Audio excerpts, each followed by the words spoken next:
Last time I was here, I was with our elders, the elders, with Longpo Ku and Longpo Dhamma.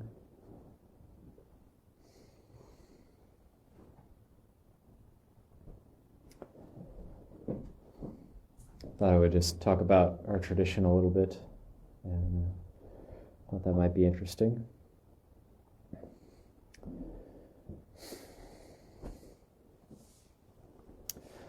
Because they say us monks, we come from the tradition in Thailand. There's roughly 30,000 Buddhist monasteries in Thailand, and it's considered, it's a Buddhist country. It's 95% Buddhist. The other 5% is Muslim, and also there's some Hinduism in Thailand, but it's huge majority of people would consider themselves Buddhist. So you have about 30,000 monasteries. Thailand is about the size of Texas in terms of its land area. It's a little bit bigger than California. About 50,000 square miles bigger than California.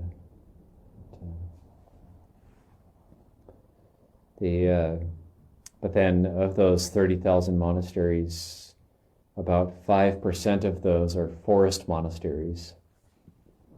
And that's where we come from. So we're considered forest monks. So there's a couple different types of monasteries in Thailand. There's what the huge majority of monasteries are in villages and cities, and they're called either village or city temples. And they're more like cultural centers. And you also have these in America. You have a lot of Thai monasteries that are like cultural centers, and the Thai community gathers there. They're like churches. They people meet up, and they usually the monasteries will have programs like teaching things like Thai dancing, and also Thai language, and people get together there, and the monks perform ceremonies for people, either funerals or maybe wedding blessing ceremonies, or birth ceremonies. When people have newborn babies, they'll take them to the monastery to be blessed. And so this is the service that the city and village temples provide. And so we have these in the West as well. In America, I think 40 of 50 states contain Thai temples. There's 10 states. I don't know which states they are, but I've heard there's 10 states that don't contain Thai temples. So, and it's all over the world. The Thai diaspora is all over the world. Anywhere in the world you go, you'll find Thai people. And even Svalbard, which is a remote island off of Norway in the Arctic Circle. Ajahn Sumedho and Ajahn Amaro went there and found that there was Thai people there. Had married guys who had come from there and gone and visited Thailand. And so it's even a Thai community, Thai restaurant there. So but about 5% of all the monasteries in Thailand are forest monasteries, and the village temples and the forest monasteries are very, very different. So a village temple will tend to have like a kind of an ornate ordination hall, and where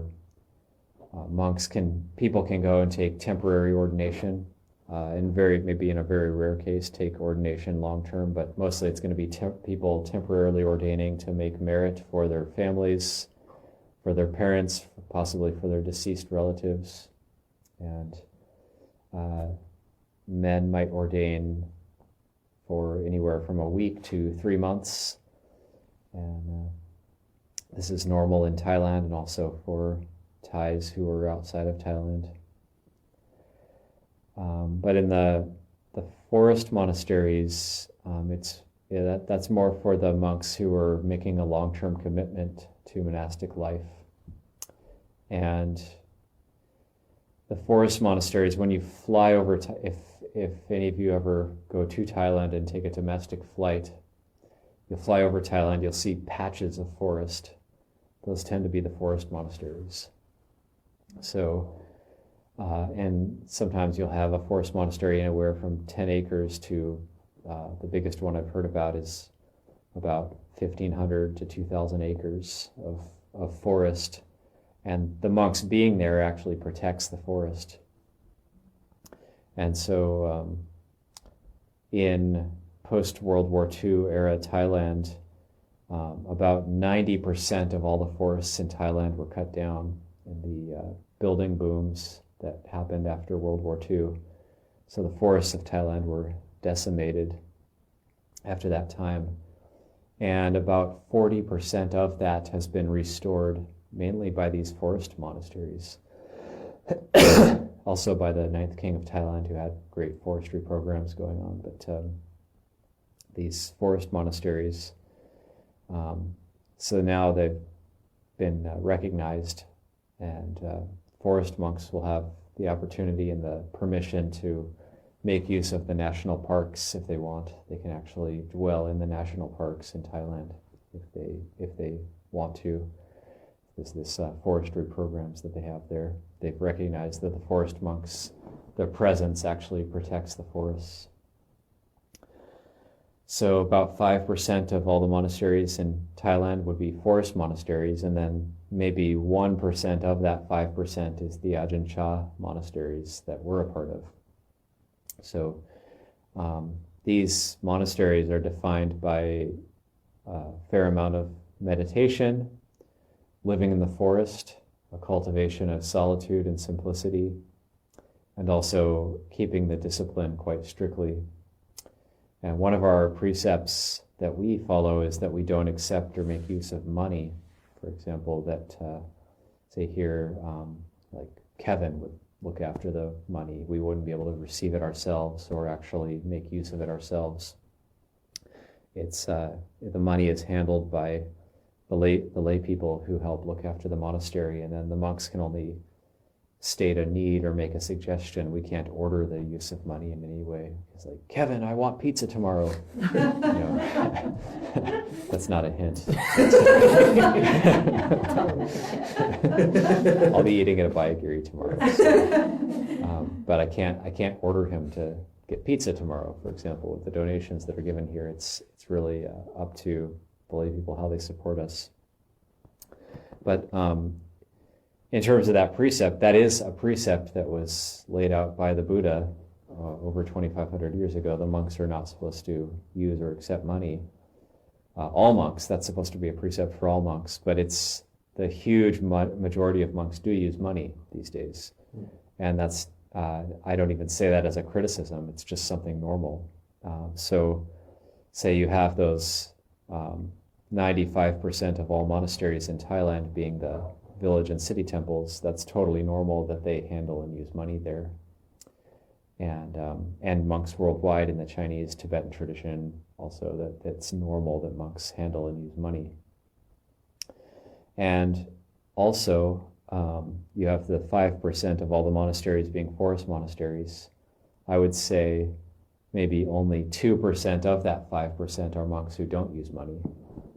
So even the forest monasteries, it would be somewhat normal to actually accept and use money. And sometimes there's actually pretty good reasons for it. There can be a lot of corruption among the lay board of directors in the monasteries in Thailand. We don't have that yet here in the West so much, except maybe in the Thai city monasteries. But it's normal that there's quite a bit of corruption so the monks don't want the lay people to make bad karma by stealing from the monasteries, so they end up accepting the money and looking after it themselves in some of these forest monasteries, and that's one perhaps valid reason to do that. But for the Ajahn Chah monasteries, we tend to keep that rule pretty strictly, and it works. It works well. We were able to live simply. We don't have to think about our bank accounts, and it's a wonderful way to live, and actually works. It's amazing. So that's where we come from. We come from these Ajahn Chah branch monasteries. Ajahn Chah was considered a great meditation master in Thailand. He passed away over 30 years ago. And a couple of his students, Ajahn Pasano and Ajahn Amaro, are the ones who founded Abhayagiri. And then this place comes from Abhayagiri. This is an Abhayagiri branch monastery. And all four of us were ordained by Ajahn Pasano at Abhayagiri. So we're all Abhayagiri monks. And this is one way that we put down roots. Of course, we've had a long connection with this place, with Metika, who was the previous owner of this place, who left it to us in her will when she passed away. It then became a branch monastery, and did it just turn 2? Did it just turn 2 years old already? July 1st it turned 2. This monastery turned 2. So it's putting down roots. And I was kind of marveling just seeing what Ajahn Kasapo's done outside around the solar panels with the garden out there. That used to just be a field filled with weeds. We knew it was part of this property, but Metika, she was elderly. There was nothing she could do with it. And so it's really wonderful to see. And kind of as the years went on and Metika got older, she became more and more frail and more infirm. And although there was people, supporters, friends looking after her, you got the feeling that this place was really aging and degenerating along with her. And so, especially with the pandemic period happening, the place got shut down and she was just here. And she said she didn't even come in this Dhamma hall for a whole year. So then in 2021, when things seemed to be opening up again, the Sangha came here and we did a really full-on clean of this hall. And we cleaned her house for her.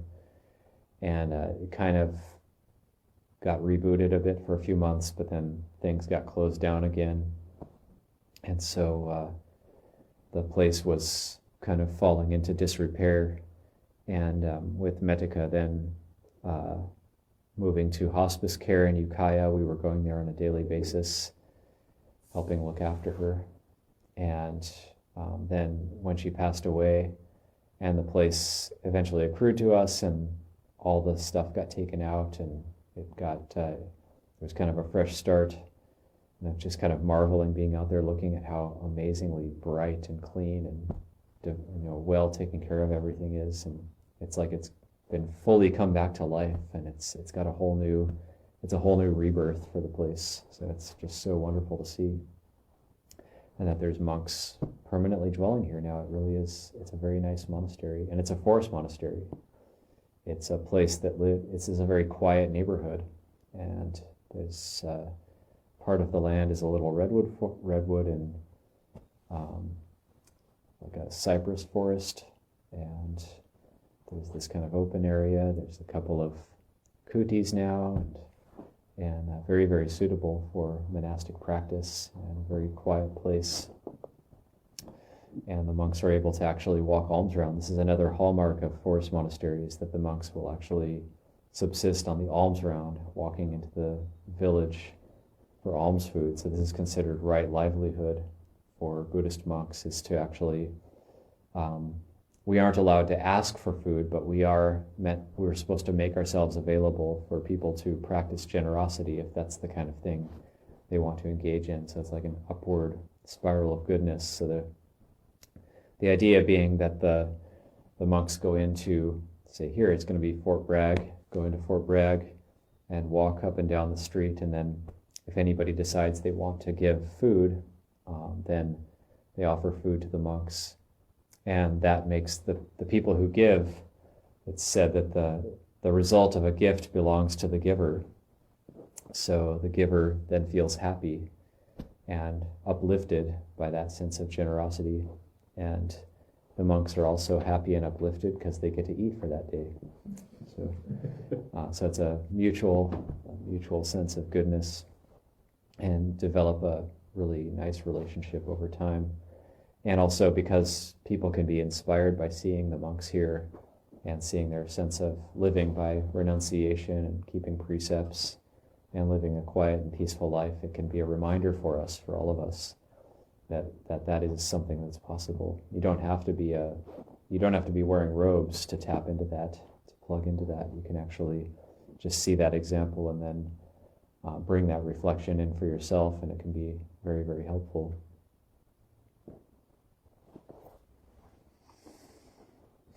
So that's just a little bit that's kind of reflecting on just where we come from. And any of you who, if you ever go to Thailand, you'll see, if you ever have a chance to visit these forest monasteries, or Abhayagiri, which is a bigger forest monastery than this place. Abhayagiri is a 300-acre forest monastery. So very much we're living the life there with monastic dwelling places and secluded spots in the forest. I know from my own dwelling place, I live in one of the cabins there up in the hill. It's about a 15-minute walk up from the main area. And if I'm sitting on my front porch and I look out, there's because I'm up the hill, you can see the mountains.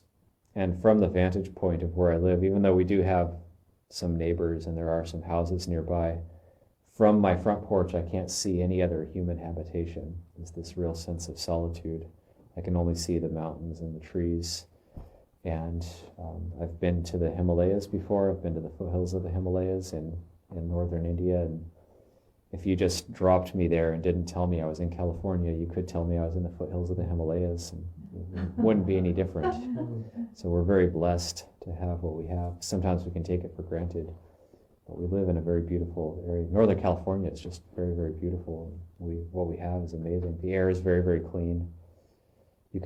The mountains look similar to the foothills of the Himalayas, but the air is way cleaner. We have very clean air here, so it's like medicine. So we can use this for our practice. And as forest monks, we love living in these quiet, clean environments. So yeah, thank you for being here and helping keep the place going. And, I think that's can open it up for if anybody has any questions. That's about all I can say for it's all that's coming up for some reflections this evening.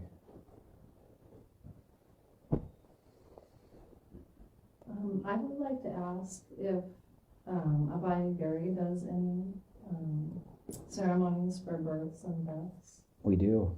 Yeah. If anybody who requests will do that, yeah. Oh, right. So the ceremony for birth is the newborn child is brought in. Usually we wait until they're about a month old, because part of the ceremony is cutting some of their hair and then the parents keeping it.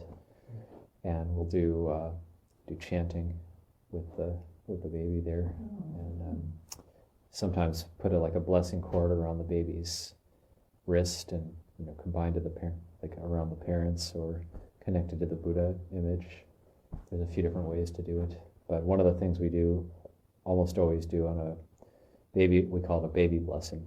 At a baby blessing, we'll cut some of the hair, like I've done that for a few babies. I've actually cut the hair and put it in a little container that they can keep. Yeah, I had no idea that you did that there, and I actually really learned a lot from the talk. There were several things that I didn't actually realize about that the forest monks were, what I heard you say was like 1%? 5%, and then of that, about 1% is the Ajahn Chah group. Yeah, the 1% being Ajahn Chah. I thought that was really interesting that it was only 1%. I thought it was higher than that. Yeah, I would say 1% of that 5% is the Ajahn Chah group. Yeah. And I really liked the reflection of how the monks being in the forest protected the forest, and now the forest is coming back. It made me feel happy. Yeah, I think of, I know abbots and monks in Thailand who have planted thousands and tens of thousands of trees in their forest monasteries. They were very barren at first, and And in some places, the rain is very good and the trees grow very quickly. Yeah. So I appreciated you talking about that. A lot of the forests also got cut down in the 1970s when there was the communist insurgency in Thailand, where there was a big fear that there was going to be civil war in Thailand, and there was the nationalist, the Thai army, and then there was the communist guerrillas who were hiding out in the forests, and then the Thai army's tactic for ferreting them out of the forest was to just cut down as much forest as they could. So Ajahn Monastery, it was in Kalka, which was the center of the communist insurgency. So all the forests were cut down, and he's planted about 25,000 trees, I think, in that area. And the army actually came in and did Dhamma and planted trees. Really? The Thai army, yeah. Wow. There was 100. I was there when 120 soldiers came and helped plant trees. Yeah. The donor of the land was a communist leader, actually, who then, once that ended, he ran a resort and made really great spa creams and things.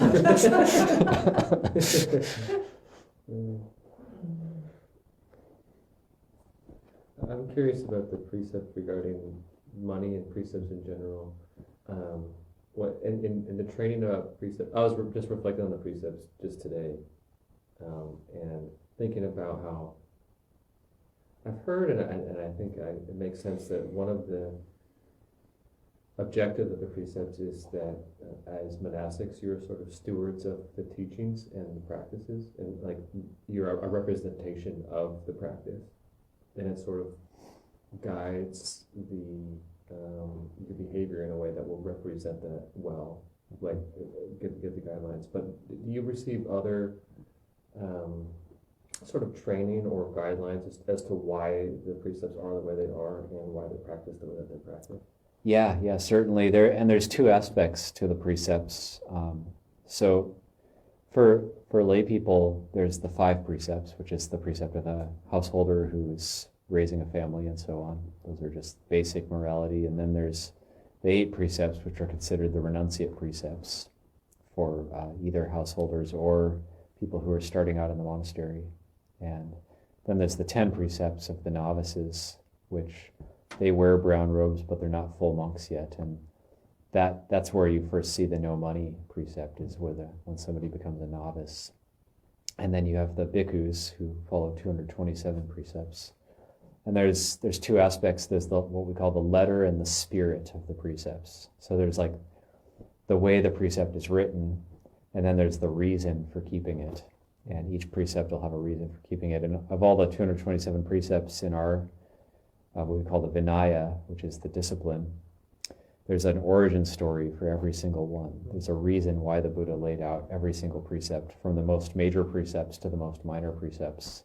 You know, anything from like one of our major precepts is if one of us was to kill a human being, we would automatically be expelled from the monkhood and probably go to prison as well. But that's the law. There's the law of the land, and then there's the law of our precepts.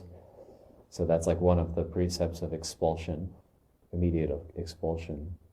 Then there's anything to the most minor precept of there's like 30 precepts around how we eat. And that's, if you were to not follow one of those precepts, it's just a very, very minor infraction. Like the Buddha said, that's just not appropriate. But it's not like there's a huge penalty for it. Like literally, like one of them is like tossing food up in the air and catching it in your mouth is not to be done. Or like licking your hands while you're eating is not to be. Talking while you're eating is not to be done. Like taking another mouthful when you're still chewing a mouthful is not. So it's like there's this etiquette around eating. There's 30 precepts around eating. There's 26 precepts just around deportment. Like, I will not go about laughing loudly in inhabited areas, which is considered uninspiring. Or I will not go there's one like, I will not go swinging my arms about in inhabited areas. I will not go. I will go with eyes downcast in inhabited areas. So when we're in the town, we're not supposed to be like, oh, like shopping around. We're supposed to be focused on what we're doing, keeping our eyes downcast. So these are considered very, very minor etiquette type things. And then the money rule is a kind of a middle precept where if we accept money, we're supposed to relinquish. It's called forfeiture with confession. So like we have to relinquish the money to like a monastery steward or even just throw it away, and then confess that we accepted money. We have to confess to another monk that we did that, and then make a promise that we'll try to not do it again. So a lot of the precepts are just like confession would just be like letting somebody know and then trying to not do it again. So they're not commandments. It's all of us slip up with this, especially when at the beginning of our training. But then the spirit of the rules are around simplicity and being unburdened, and also not being a burden on others. We have rules about not asking, like not over asking from lay people, or not asking if somebody hasn't given us permission to ask. There's this word called pavarana, which is invitation. So sometimes lay people might come to us and say, please, ask me. If you ever need any medicines, please come and ask me and I'll provide them for you. So that's called pavarana. And then we would be allowed to say, oh, I'm in need of ibuprofen, or I'm in need of something like that. But then you're not supposed to like ask too much. Like the understanding is like you should do it within reason. Or somebody might say, anything you need, anytime. Somebody might be full of faith in the monks. Anything you need, anytime. And anything? Okay. A car? Maybe you could use a new car or something. Then it wouldn't be, you have to ask within reason, and kind of detect like what they really mean by that, and not just ask for too many things. But then there's an allowance. There's special allowances. We're allowed to ask from family. We're allowed to ask from our parents. But then if our parents don't really have faith in what we're doing, we have to be very careful with that, even though it's an allowance. So in the letter of the rule, it's an allowance, but the spirit of it is to not burden them. So even if there is an allowance, or even if it is okay in the letter, it still might not be okay in the spirit of the training. So you might be keeping the letter of all the precepts, but you might be making yourself hard to look after, or you might be making requests that are not appropriate. Well, I'm not breaking any precepts, but then you're driving everybody crazy, which does happen. So we have to be careful. Yeah, some of the origin stories are pretty funny. There's an origin story around the rule against us drinking alcohol.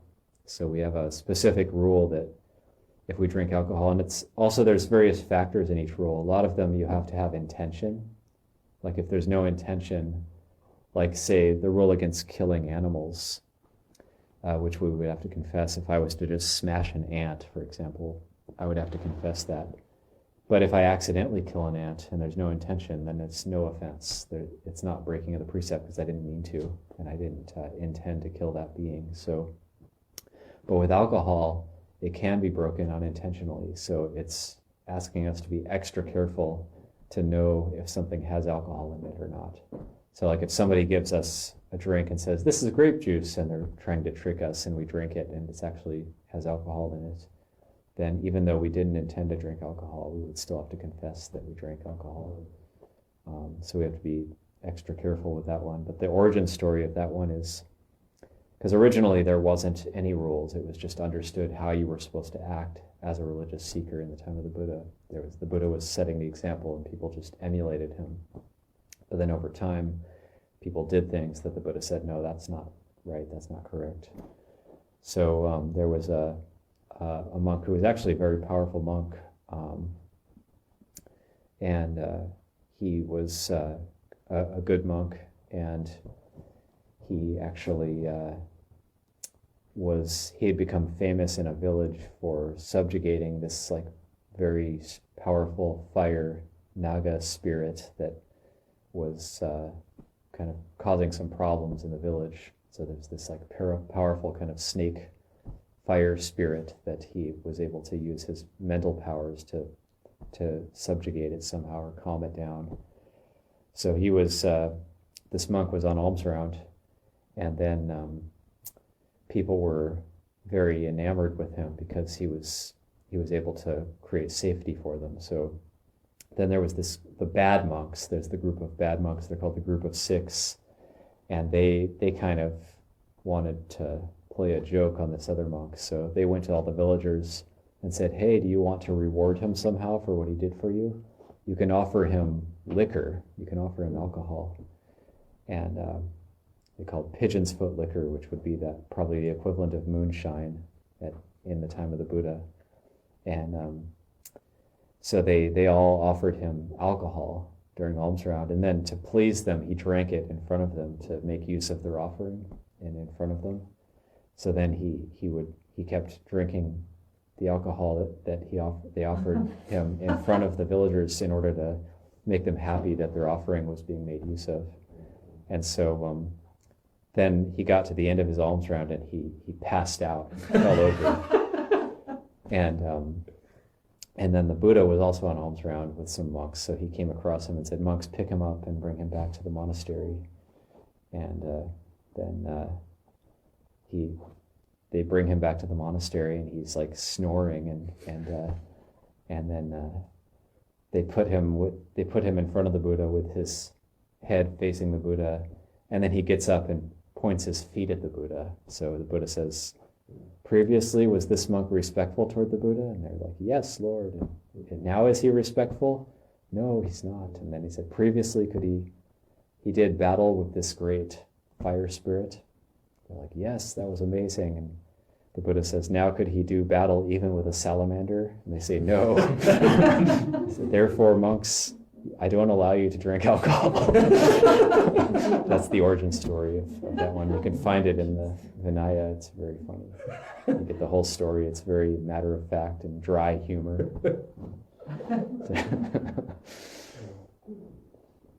It's fascinating, thank you. So yeah, you get some of the stories like that. There's another one which is against playing in the water, and this is because there was a group of monks who ordained at a young age, and they were on alms round, and then they came across some puddles, and they were jumping in the puddles, laughing and kicking water up at each other, and the lay people were uninspired, and brought it to the Buddha, and the Buddha said, "Okay, no playing in the water." So that's one of our rules, is not play in water. So the objective is to be inspiring for lay people. Or to act in a way that inspires confidence, Mm-hmm. not a lack of confidence in the monks. Yeah. We don't have to necessarily be causing great waves of inspiration to arise in people, but at least act in a way that would cause people to have confidence in that what we're doing is good. Mm-hmm.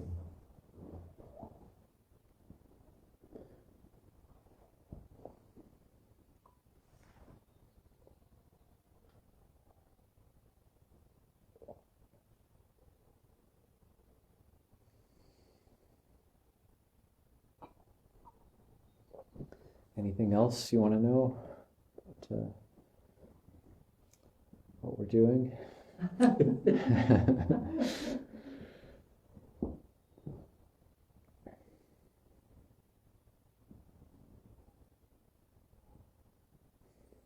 The chanting that we do, it also comes from the time of the Buddha. It's supposed to be a way that the monks can overcome drowsiness. The Buddha says that if you want to bring up more energy for yourself, you can actually recite teachings that he's already given. So that's the origin of the chanting that we do. First he says you can recollect it mentally, but then if that doesn't work, you can actually recite it verbally, and then that can be a way to bring up energy and bring up a sense of recollection of the teachings. Good way to practice. I do have one quick question. I know we're kind of running late, but you mentioned about the killing of animals and stuff. And I don't like killing anything. I don't like killing spiders, or I will kill an ant, but I have a hard time killing things. Mm-hmm. But in my garage, there was a family of rats, and they destroyed a lot of my stuff. I'm going into my garage and like bringing everything out and just getting rid of and cleaning and just redoing that whole space. Yeah. But it got out of control because I didn't want to kill the rats. You know, and I tried live traps, and I did catch several in a live trap and let them free. And then I unearthed a family of rats, the mother and the baby, and I put them in a cardboard box and put them in the forest with some granola. But I've gotten to the point where I'm like, today I stated to my son, I think I'm just going to get some rat traps and kill any rats that are left, because they destroyed. I unearthed this really expensive bed that I had, and I thought it was all safe because I had put it in bags and tried to protect it. And they, sure enough, had bitten a hole and ate and burrowed in, and that was, I think, their house. It's like a rat hotel. It was a rat hotel. But that was like the final straw. I'm like, I think I might just have to get rat traps. And but I have struggled with it and people call me crazy. Like, come on. Like, that's carrying things too far, but I just really didn't want to kill. Yeah, rats. with something like that, to really keep the precept of not killing is very difficult. You know, when you have an ant infestation or a rat infestation, then or a termite infestation, this is very, very difficult to keep that precept, and that's when it ends up testing us. Sometimes you end up having to do research. Like with rats, you have to drop them at least 3 to 5 miles away, or else they'll come back. You can't just put them outside. They'll come back if they're not less than 3 miles away. In Sonoma County, it's illegal to transfer animals. To drop a rat somewhere else. To go into somebody else's house. Somebody else's. Got to go to the next county. They've even been known. They've even been known to, if you drop a rat off and you don't see where it goes, they've been known to latch onto the bottom of your car and like Rambo style, get a ride back. That's something that they have been known to do. Or you're doomed. So, but it's a tough one. You have to find some sort of creative solution. Yeah. That's what I'm trying to do. Or it also gets tested with people putting their animals down. That's something that is that's normal to do. You know, when your dog or your cat gets old and they're suffering, then to put the animal down is normal. But then for somebody who's keeping the precepts, that they're not allowed to put their animal down. So they have to actually allow the animal to die naturally. And I know people who have done that, and they've ended up incredibly grateful that they did it because they had this realization that actually the dog went when it was ready to. And even though it was, like, say, blind and deaf, and it was very difficult to look after, the dog went in its own time. And so it's difficult, but yeah, sometimes it calls for finding some sort of creative solution. Sometimes asking them to leave, even. I'll try that. Like making a mental determination that I don't want to kill you. You know, can you please find another home? It might not work, but even with ants, I have found that works sometimes. Doing some chanting. Yeah. Thank you.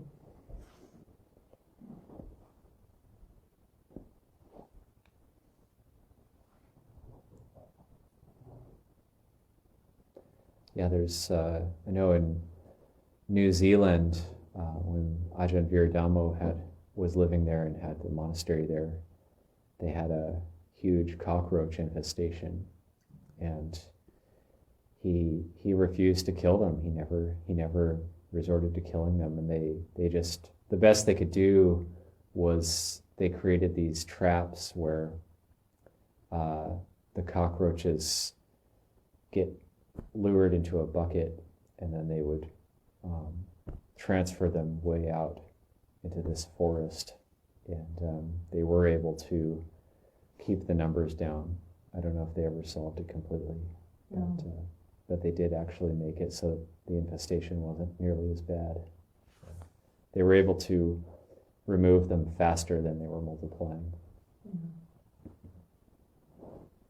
So, but it's a lot of work.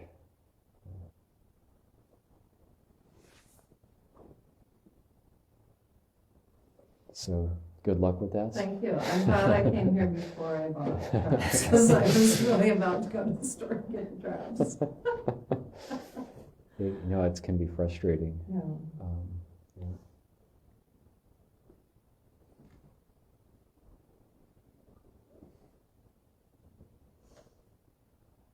Yeah, and also if you think that just taking it across a river will work, you'll find out that they can swim. Can they? I've watched a mouse jump into a stream and swim across. Yeah. Just run back to its original place. Just as an aside, did you know deer can swim? Actually? No, I didn't. Yeah, deer can swim also. You learn these things as a forest monk. There's an island in my travels to the Seattle area. We went on somebody took us out on a sailboat one day, and there's this island where there's deer on this island, and they go there annually, I guess, and they graze on this island. And I was asking the guy, how did they get there? And he said they swim. They actually swim across part of the ocean, and they go to this island. Just normal deer.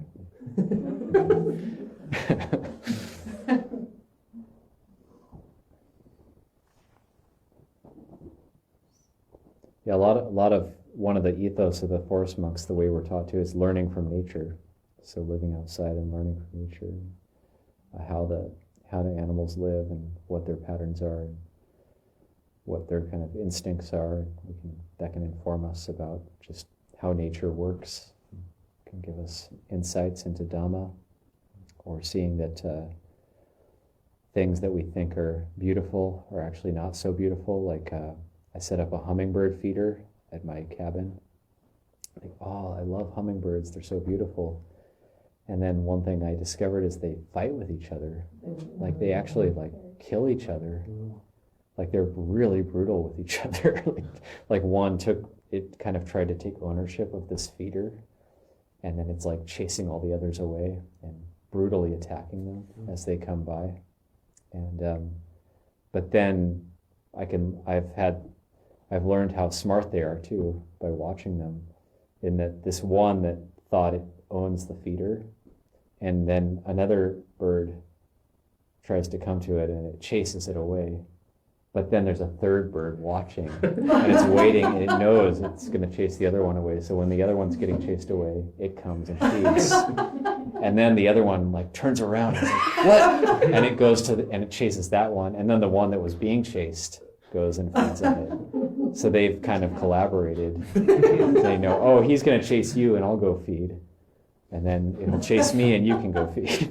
That's kind of, so then this one that, the teaching would be like the one that took complete ownership of it gets the least, because it's too busy chasing all the other ones away. And then when it's chasing another one away, the others just come and feed on it. And the ones that are less aggressive end up getting more of the nectar from the feeder.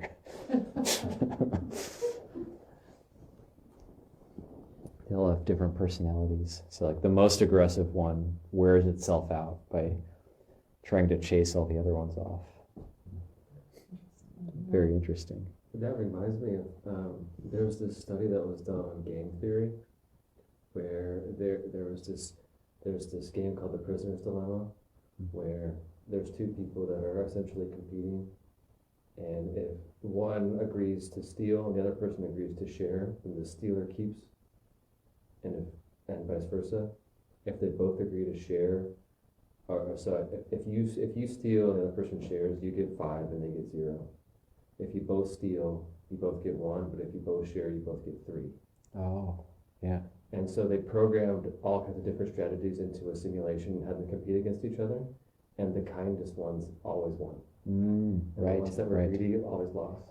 I don't know if you know about, they've studied chimps in that way as well, in that they used to think that the alpha chimp was the most aggressive one. But actually what happens in nature is that there'll be a really aggressive chimp that'll try to take control of the tribe, and it'll be like a tyrant, like it'll be very aggressive with all the other chimps in order to try to take control. But then you'll have a chimp who's not really like the alpha, but it gives gifts to the other chimps, and it's the most compassionate one. And then all the other chimps end up liking that one better, and they end up ganging up on the aggressive one and taking him out. So then the compassionate ones ends up being the leader of the tribe. So it's fascinating. I would think that's probably true different parts of the animal kingdom as well, wolves and things. But it's not the most aggressive one that ends up on top. Well, it seems to point to a mathematical sort of framework that's underlying. It's more fundamental than the emotions involved. Like kindness actually works. Right. Yeah. Right. Yeah.